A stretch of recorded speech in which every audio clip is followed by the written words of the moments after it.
சம்பாதிக்கலாமே. ஆனா எனக்கு ஸ்வரம் எடுக்கிறத விட பதம் பாடுறதுன்னு மாமா பிடிச்சிருக்கு. எல்லாத்துக்கும் மேல சினிமா பாட்டுங்கிறது எங்க இருந்து வந்தது மாமா? அதோட ஆதாரமே கர்நாடக சங்கீதம் தானே. மதுரையில் பிறந்த மீன்கொடி என்கிற சினிமா பாட்டு கல்யாணி ராகம், காத்திருப்பான் மேலக்கண்ணன் கல்யாணி ராகம், மலர்கள் நிறைந்தது பணியாலே மோகன ராகம். ஆமா, இப்படி ராகங்கள் நம்ம வாழ்க்கையில தொடர்ந்து வந்துகிட்டே இருக்கு மாமா.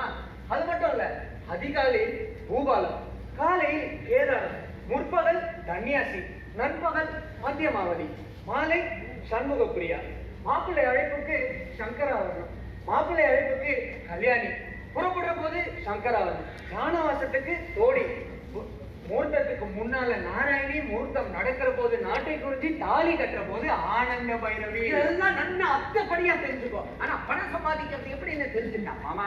ஏற்கனவே ஏசுதாஸ், உண்மையால புற சிவராமன், ஏன் செம்மங்குடி வரைக்கும் என் கனவுல வந்து என்ன நல்லா ஆசீர்வாதம் பண்ணிருக்கா. அதுவே 1000 கோடி சம்பாதிச்சதுக்கு சமம். ஏன் ஒரே தங்க மகன் நினைச்சு ஒரு உதவாக்கரைக்கு போய் என் பொண்ணை கல்யாணம் பண்ணி கொடுத்ததுக்கு நான் சுமத்துலதான் பண்ணிக்கணும். சோபனா நாட்டியத்தை தாங்கிற ஒரு அகங்காரம் இருக்கு தெரியுமா? ஆமா, சோபனா தான் சினிமாக்குள்ள வந்தா மத்த ஹீரோயின் காணாம போயிடுவான்னு நினைக்கிறது அகங்காரம் இல்ல, அவளோட அங்கீகாரம். அது அங்கீகாரம் இல்ல, அகங்காரம். உனக்கு காளிதாசனை பத்தி தெரியுமா? அவளுக்கு தெரிஞ்ச என்ன ஆகும் போது? உனக்கு எப்படி தெரியும்? உனக்கு தெரிஞ்சதெல்லாம் ஆரூர் தாஸ், பன்னீர் தாஸ், சிவதாஸ். காளிதாசா பத்தி சொல்றேன், புரிஞ்சுட்டு அது சோபனா கிட்ட போய் சொல்றேன். சொல்லி தொலையும், கேட்டு தொலைக்கிறேன். காளிதாசருடைய அகங்காரத்தை அவருக்கு புரிய வைக்கணும்னு கல்வி கடவுள் சரஸ்வதி நினைச்சான். அவன் ஒரு சாதாரண கிராமத்து பொண்ணா மாறி திருவோரத்துல இருக்கிற ஒரு கிணத்துக்கிட்ட தண்ணி இறைச்சிக்கிட்டு இருந்தான்.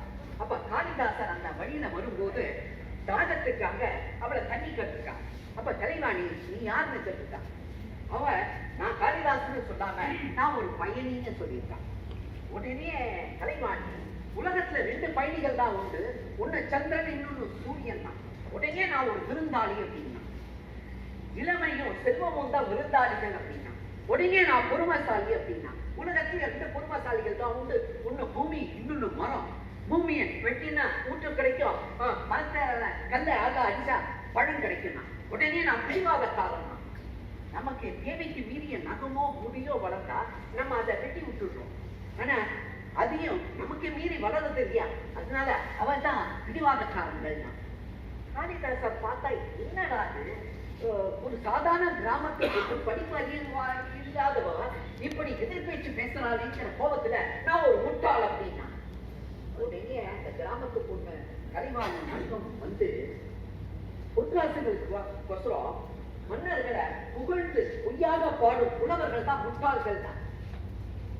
காளிதாசா, நீ உண்மையை அறியல, எவன் ஒருத்தன் தண்ணியை அறியறானோ அவன் தான் ஒரு மனிதன்.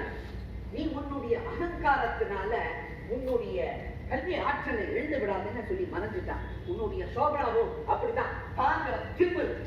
ஆமா, சில சமயங்கள்ல அந்த திமிரு தேவைப்படுது. அது மட்டும் இல்லாம திறமை இருக்கிறவங்கள்ட்ட திமிரு இருந்தா தப்பே இல்ல. தங்கப்பல்லே கட்டி இருந்தாலும் சாப்பிடுற உணவு அன்னம் தான். வைரமும் வைடூரியமா சாப்பிட முடியும். போட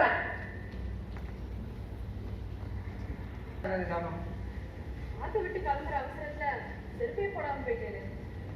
அதாலே நானே அடிச்சுக்க வேண்டான்னு ஆத்திலே விட்டுட்டு போயிட்டேன். சரி, நான் சூடா காப்பி எடுத்துறேன். நானும் அதனாலதான் இந்த ஆட்லயும் விளையாடிட்டு இருக்கேன். என் மனசு எப்படி இருக்கு தெரியுமா? செடியில அழகழகா பூக்களை பார்ப்பேன்.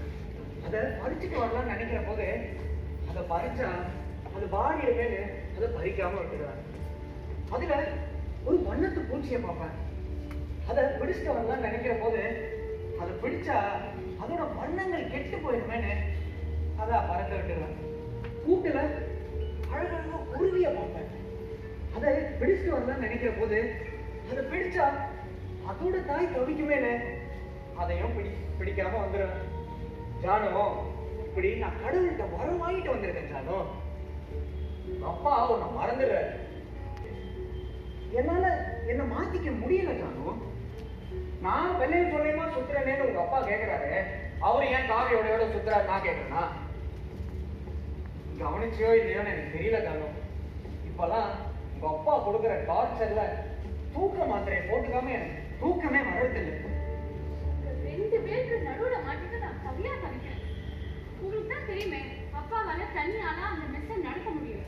இந்த ஆத்துல இன்னும் 2 பேருக்கு கல்யாணம் நடக்கும். ஒவ்வொரு நாளையும் அவங்க கணக்கு பார்த்து காலத்தை தள்ள வேண்டியது. உண்மைதான். பெண்கள் ரொம்ப பாவம்.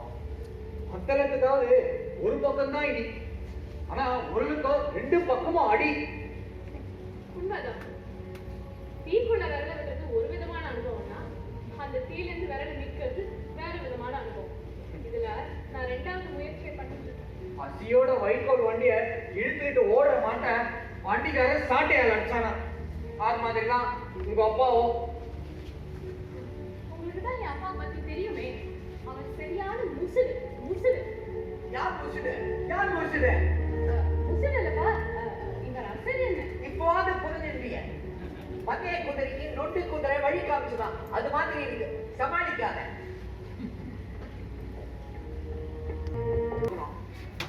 நான் என்ன இந்த அன்னதானமா பண்றேன்? ஆமா, நீ என் ஸ்கூல் வாதியாரா இல்ல என் மாமாவா? எதை செஞ்சாலும் சத்தம் போடுறேன். போன மாசம் ரசத்துல பள்ளி விழுந்த தெரியாம நம்ம போஸ்ட்மேன் அதை சாப்பிட்டுட்டு மயங்கி விழுந்துட்டாரு. அவரு பொழைக்கணும்னு நீங்க தானே அவர் ஆஸ்பத்திரியில சேர்த்து ஆஞ்சநேயர் கோயில்ல மணி கட்டிங்க. அது உங்களுக்கு நியாயமா பட்டுச்சுல? அது மாதிரிதான் நானும் செஞ்சேன். ஆமா, நான் சோபனா வீட்டுக்கு அவசரமா போயிட்டு இருக்கேன். டேய், நீ குறுக்கு. நானும் இப்போ மாசமா இருக்கா. அவளுக்கு குழந்தை பிறக்கிற வரைக்குமாவது சும்மா இருங்க மாமா. நான் பெரிய டான்சர் ஆயிட்டா அயல் நாட்டம் தான் போய் சம்பாதிப்பா. நம்ம எல்லா பிரச்சனையும் அவளே தீர்த்து வைக்கிறேன்னு சொல்லியிருக்கா.